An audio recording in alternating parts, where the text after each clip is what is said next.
बुधवार को कांग्रेस पार्टी के आह्वान पर मथुरा में बूथ स्तरीय कार्यकर्ता सम्मेलन आयोजित किया गया। इस सम्मेलन में मुख्य अतिथि के तौर पर केंद्रीय कांग्रेस वर्किंग कमेटी के सदस्य प्रमोद तिवारी मौजूद रहे।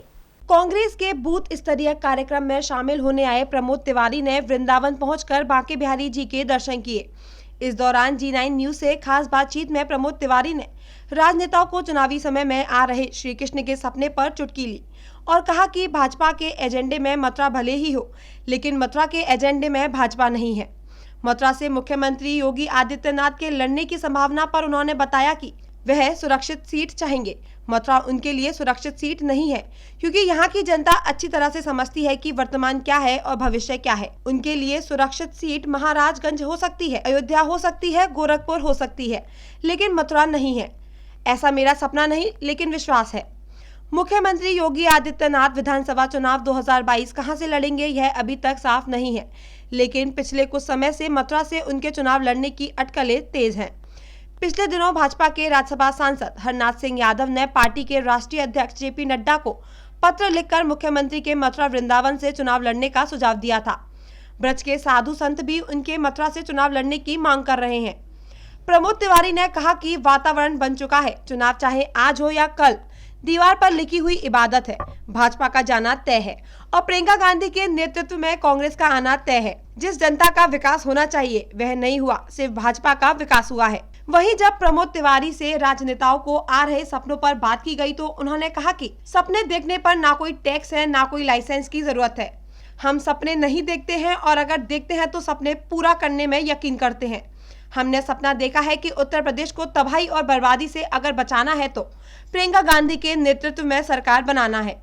प्रदेश में अपराध की स्थिति के सवाल पर उन्होंने कहा कि माफियाओं ने भाजपा का दुपट्टा ओढ़ लिया है, वह लूट रहे हैं और वह चारों तरफ वही कर रहे हैं जो प्रदेश में दूसरे माफिया किया करते थे, और कुछ ऐसे माफिया हैं जो राजनीतिक दृष्टिकोण से उनके खिलाफ कार्रवाई कर रहे हैं।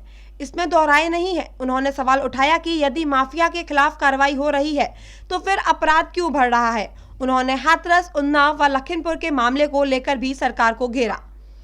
बूथ सम्मेलन में शामिल होने से पहले कांग्रेस नेता प्रमोद तिवारी वृंदावन के बांके बिहारी मंदिर पहुंचे। यहां उन्होंने बांके बिहारी जी के दर्शन किए और पूजा अर्चना की। दर्शन के बाद सेवायत गोस्वामी ने उनको भगवान का अंग, वस्त्र और प्रसाद भेंट किया। श्री प्रदीप माथुर जी, पूर्व कांग्रेस विधानमंडल दल के नेता के और कांग्रेस जनों के आह्वान पर मैं यहाँ आया हूँ। आज प्रतिज्ञा यात्रा में, प्रतिज्ञा रैली में हम आए हुए हैं यहाँ पे, और आज हम कार्यकर्ताओं से, जन लोगों से मिल भी रहे हैं। हमारा मुख्य उद्देश्य ये है, देखिए वातावरण बन चुका है। चुनाव चाहे आज हो, चुनाव चाहे कल हो, दीवार पर लिखी हुई इबारत है, भाजपा का जाना तय है और प्रियंका गांधी के नेतृत्व में कांग्रेस का आना तय है। ये दोनों बातें लिखी हुई हैं। तो प्रतीक्षा है चुनाव के बाद। प्रदीप जी कई बार प्रतिनिधित्व कर चुके हैं मथुरा का।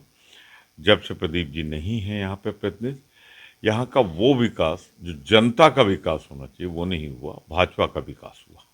तो मुझे अगर हम बात करें तो लोग अब चुनाव जैसे समीप आ गए हैं, नेताओं को सपने आने लगे हैं। कभी किसी नेता को कृष्ण दिखाई देते हैं तो किसी को कंस दिखाई दे रहे हैं।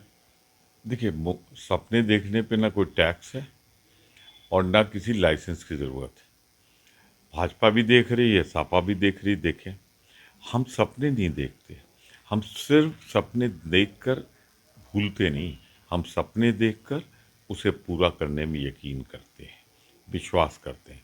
हमने सपना देखा है कि उत्तर प्रदेश को तबाही और बर्बादी से अगर बचाना है तो आदरणीय प्रियंका गांधी के नेतृत्व में कांग्रेस को वापस लाना है, और ये होने जा रहा है इस चुनाव के बाद। तो मुझे अगर हम बात करें तो योगी आदित्यनाथ का साफ कहना है कि माफिया डरे हुए हैं, कानून व्यवस्था दुरुस्त है, विकास की गंगा प्रदेश में बह रही है।